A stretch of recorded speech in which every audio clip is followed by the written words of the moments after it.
Dans le Coran, il y a des versets qui nous accompagnent longtemps, que l'on récite souvent, que l'on connaît très bien, mais dont le sens réel ne se révèle qu'après des années de cheminement, comme ce fragment de verset qui dit Bismillahir Rahmanir Rahim, Qul siru fil ardi fanzuru. Dit parcourez la terre et regardez.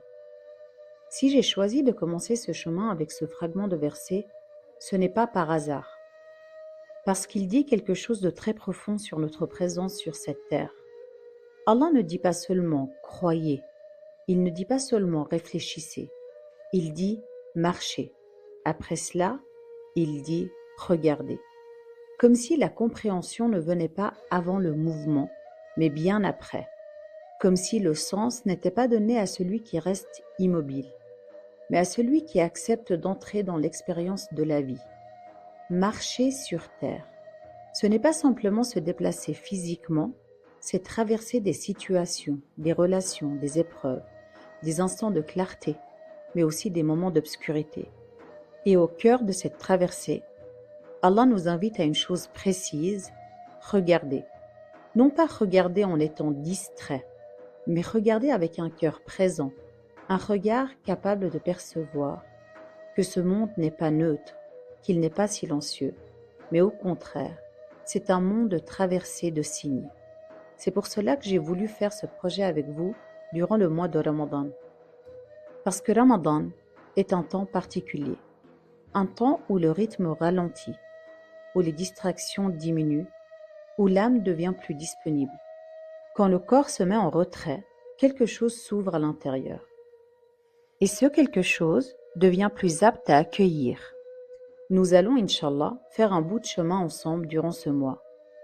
Pas un chemin de connaissances empilées, mais un chemin de regard affiné. Car le Coran utilise un mot très précis, ayat. Les versets sont des signes, ayat. La création est faite de signes, ayat. Et nos vies, elles aussi, sont traversées de signes. Ce n'est pas un hasard si le même mot est utilisé.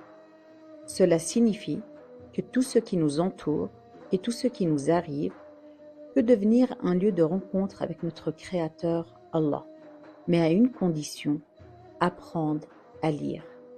Lire le Coran, bien sûr, mais aussi lire le monde, lire les événements, lire ce qui se répète, lire ce qui résiste, lire ce qui nous touche, et cela demande du tadabbur, la contemplation.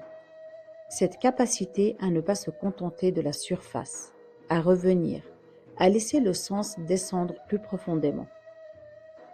Ce projet de Ramadan est né de là.